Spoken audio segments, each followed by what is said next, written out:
प्रेम शुक्ला जी, आप डेमोक्रेसी को नष्ट करने के लिए निकले हैं, ये सीधा सीधा आ रहा हूं पे डॉक्टर विवेक कोरजे का। और आप तो मनुस्मृति को मानने वाले लोग हैं सर। उनकी तरह की मैं अभद्रता नहीं कर सकता। मनुस्मृति का कौन सा संस्करण पढ़ा इन्होंने, जरा इनसे पूछिए। मनुस्मृति तो स्वयं डॉक्टर बाबा साहब आम्बेडकर ने भी कोट किया है बारंबार अपने आर्टिकल्स में, लेखों में। और जो है इस देश में गणतंत्र मनुस्मृति के पहले का है। गण शब्द जो है गणतंत्र में कहां से आया, कितना वो कहां से आया मुझे बताइए ना जरा। आप बड़े ज्ञानी हैं, गण शब्द कहां से आया? अगर भारत में गणतंत्र नहीं था तो गण शब्द की उत्पत्ति कहां से हुई? गणपति शब्द की उत्पत्ति कहां से हुई? गणतंत्र शब्द की उत्पत्ति कहां से हुई? अंग्रेजी का शब्द है, ये संस्कृत का शब्द है। भारत में गणतंत्र की जननी भारत है। और ये जवाहरलाल नेहरू के डिस्कवरी करने से इंडिया डिस्कवर नहीं हुआ। हजारों हजार वर्षों का इसका प्राचीन इतिहास है।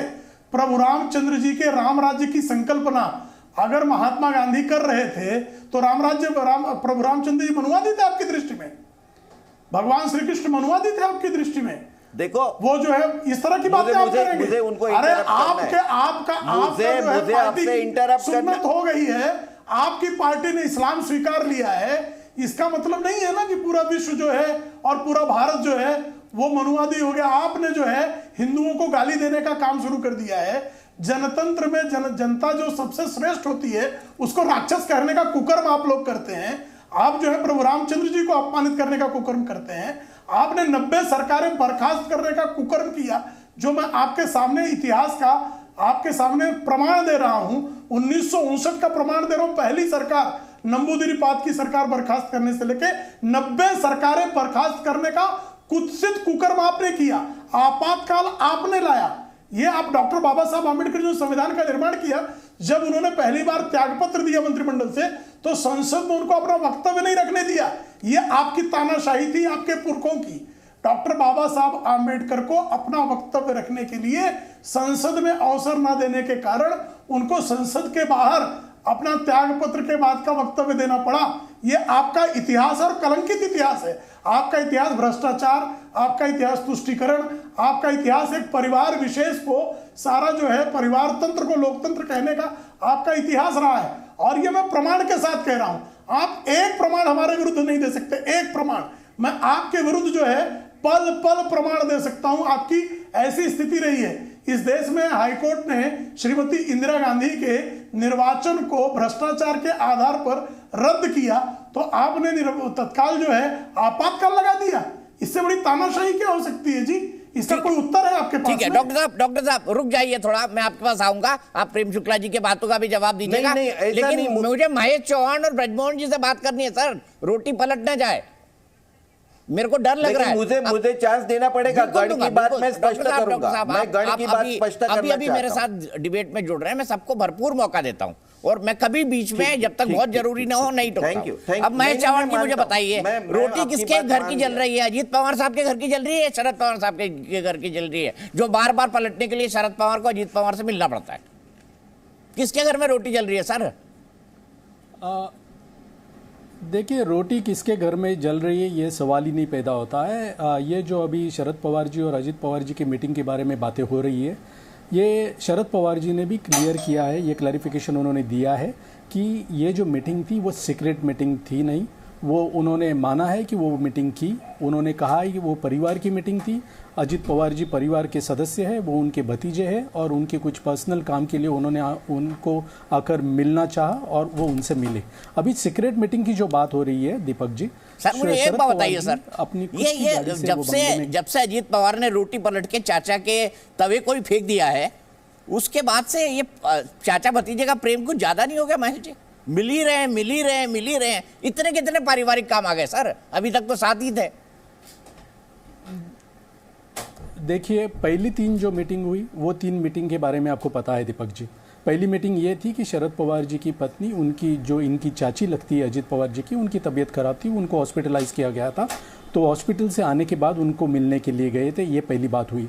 उसके बाद की जो 2 मीटिंग्स थी वो मीटिंग्स यशवंतराव चव्हाण प्रतिष्ठान में हुई। उसमें प्रफुल्ल पटेल जी, अजित पवार जी और विधायक जो उस तरफ गए वो लोग उनको मिलने गए थे। और वो क्यों गए थे, उन्होंने प्रेस लेकर, प्रेस के सामने आकर खुद अजित पवार जी और प्रफुल्ल पटेल जी ने तभी बताया था।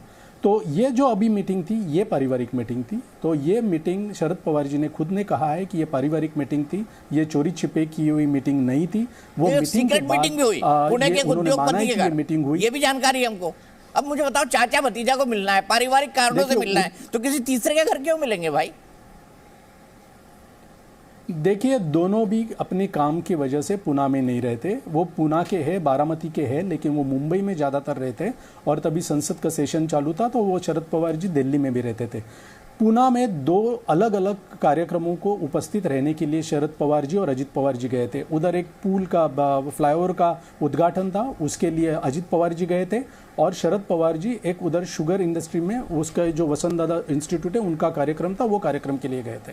उस दिन अगर वो बिजनेसमैन जो है उन्होंने उनके घर पे कुछ दावत दी थी, इसलिए ये गए थे। और उनको जब अजित पवार जी को पता चला कि शरद पवार जी वहाँ पर है तो उनसे मिलने वो वहाँ चले गए। अभी मैं ये बात आपको बताना चाह रहा हूँ कि शरद पवार जी ने खुद बहुत संयोग हो रहे हैं जी, मीटिंग थी नहीं। अब मुझे समझ नहीं आता ये संयोग है या प्रयोग है, क्योंकि शरद पवार जी की राजनीति सब जानते हैं। देखिए, मार्च में उन्होंने सोनिया गांधी का विरोध करके जो है कांग्रेस छोड़ी, एनसीपी बनाई, और ठीक 7 या 8 महीने बाद ठंड के अंदर चुनाव हुए थे और उन्होंने कांग्रेस के साथ ही सरकार बना ली, एनसीपी के साथ। तो ये संयोग हो रहा है अजित पवार जी से मिलने का कि प्रयोग हो रहा है?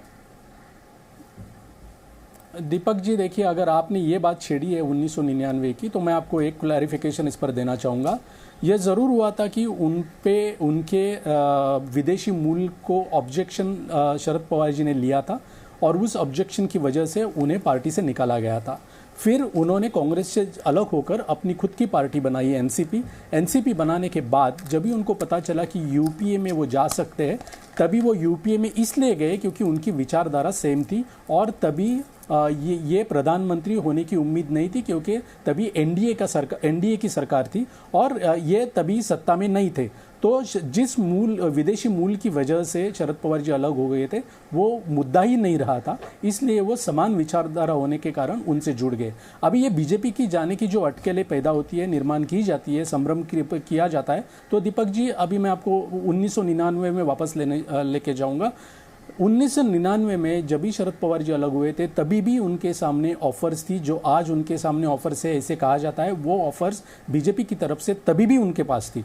आज 24 साल हुए, 24 साल के बाद भी हम ऑफर्स के बारे में ही बात कर रहे हैं, लेकिन इस 24 साल में कभी भी शरद पवार जी बीजेपी के साथ गए नहीं। वो समान विचारधारा जिनकी है वो यूपीए के साथ रहे और आज इंडिया के साथ है, महाराष्ट्र में एमवीए के साथ है। तो मैं यह स्पष्ट करना चाहता हूँ, जैसे शरद पवार जी खुद कई बार कह चुके हैं कि हम बीजेपी के साथ किसी भी हालात में नहीं जाएंगे क्योंकि उनकी नीतियाँ और उनकी विचारधारा हमें सूट नहीं करती। हम धर्मनिरपेक्षता मानने वाले और लोकतंत्र मानने वाले पार्टी में से बिलोंग करते हैं और ऐसी समान विचारधारा की पार्टियों के साथ ही हम लोग जुड़े रहेंगे। ठीक है, मैं ब्रजमोहन जी के पास चलता हूँ। ब्रजमोहन जी, बड़े सारे चाचा भतीजा में बड़ा प्रेम जाग गया है। ब्रजमोहन जी, क्या है इसके पीछे? कौन सा ऑफर है अजित पवार के पास शरद पवार के लिए? हमसे भी साझा कीजिए, देश से भी साझा कीजिए। टीवी पे तो आता रहता है कि अजित पवार जो बोल रहे हैं कि नीति आयोग का चेयरमैन ले लो, कैबिनेट मत बर्थ ले लो, 2 एक सुप्रिया सुले के लिए ले लो। क्या है ये ऑफर, क्या है ब्रजमोहन जी?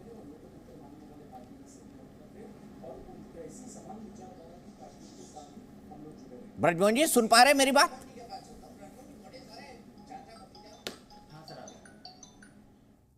ठीक है, मैं सीधे यही सवाल प्रेम शुक्ला जी से लेता हूं। प्रेम शुक्ला जी, किसकी रोटी पलटेंगे शरद पवार इस बार? उनके घर की तो पलट गई है, अब वो पलटेंगे इंडिया गठबंधन की कि नहीं? देखिए, ये शरद पवार का अपना जो है निजी फैसला होगा कि शरद पवार किसके साथ रहना चाहते हैं, सेकुलर के साथ रहना चाहते हैं, नॉन सेकुलर के साथ रहना चाहते हैं, शरद पवार का निर्णय है।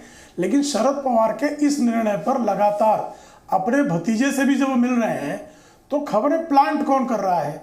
आज भी एक प्रमुख समाचार पत्र में कांग्रेस के एक पूर्व मुख्यमंत्री के हवाले से यह समाचार प्लांट किया गया कि शरद पवार के साथ कोई निगोशिएशन करना चाह रहा है और शरद पवार को नहीं मिलना चाहिए अजित पवार से। ये नाना पाटोले का ऑब्जेक्शन है। सामना जो कल तक शरद पवार की स्तुति गान करता था, वो जो है शरद पवार पर आशंकाएं व्यक्त कर रहा है। तो शरद पवार के स्वभाव को लेकर, उनके राजनीतिक भवितव्य को लेकर आशंकाएं उनके ही गठबंधन के साथ ही प्रकट कर रहे हैं।